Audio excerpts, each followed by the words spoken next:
everyone, B.R. Newman here with Helios. What you see before you is a 3-card tarot spread drawn to match your specific astrological zodiac sign in this very moment in time. What you're hearing in the background is a soothing set of brainwave entrainment frequencies created for the purpose of assisting you with any obstacles unique to this month, astrological or otherwise, woven into a relaxing, natural soundscape. Oh, and by the way, I create these audio files myself with some of the best technology available and can customize them to address whatever you might be working with, whether you want to take advantage of opportunities, overcome challenges, or accentuate any of your astrological placements. Pretty cool stuff.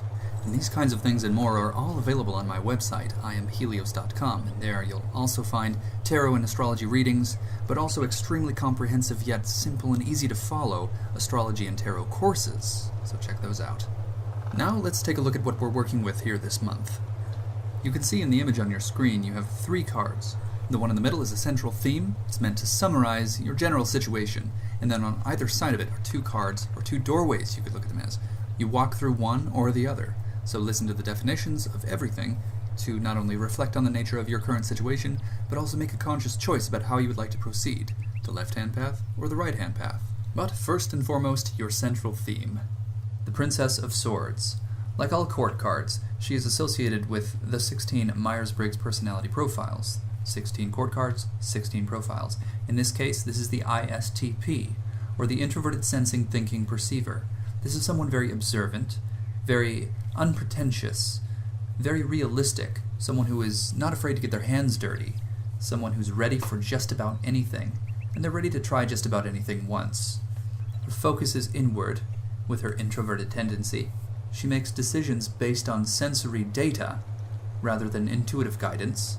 She thinks rather than feels, and tends towards perception rather than judgment, meaning she doesn't have to strategize at every juncture. She doesn't take everything so seriously, and also doesn't have as much responsibility, or at least doesn't have as much of a sense of responsibility. So this can be an aspect of yourself that is coming forward now, or this can represent influence from the outside. From this position, you can choose to take the left-hand path or the right-hand path. So we'll start with the left. The Two of Cups. Like all 2s in tarot, the Two of Cups is associated with Chokhmah on the Tree of Life, Sphere number 2. So this is the first power of conscious intellect within creation, its imagination, its potentiality pondered, and intuitive insight. And this is associated with the right hemisphere of the brain, the region that deals with abstract thought. So all of the 2s denote the experience of reflection, contemplation of possibility. In this case, specifically as manifest through water, this is the experience of ecstatic love, fantasy, a romantic dream. Its subject is the pursuit of bliss, and often indicates a time in which one must become very clear about what they truly want, what they truly desire.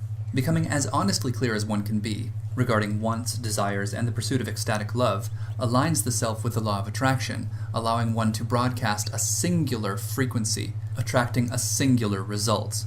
A lack of clarity regarding this area broadcasts mixed signals out to the universe, which does not know what to respond with. The Two of Cups calls for such coherence. Or you can choose to approach the situation outlined by your central theme according to the right-hand path. The Seven of Swords. All 7s in tarot are associated with Sphere number 7 on the Tree of Life, known as Netzach. This has to do with what is called the harsh kindness of God, a temporary obstacle that's placed before you that allows you to build up enough potential energy to burst through it. And when you do so, when you gain that amount of power, when similar obstacles arise in the future, you simply transcend them effortlessly, perhaps without even noticing them. And as manifest through air, through swords in this case, this is a leap of faith, despite a sense of futility. So this is taking action from a place of believing that it's hopeless, that everything's just going to go awry, nothing's going to quite pan out, but doing something anyway.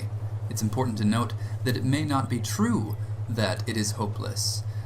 There's merely the sense of it, a sense of hopelessness and futility, but action taken from that place has to involve a great deal of faith, and a faith of this quality does often bring with it its own set of rewards. And that concludes this month's complimentary tarot reading. Of course, to get truly serious, very specific, in the most useful way possible, you're going to want to contact me for a tarot reading, for an astrology reading, or a tarot-astrology fusion reading. You'll be so glad you did. You can subscribe to my YouTube channel and explore other videos I might have that are relevant to this month. You can subscribe to my website to receive updates, special deals, and freebies as well. I hope you have a really great month. Thank you so much for watching.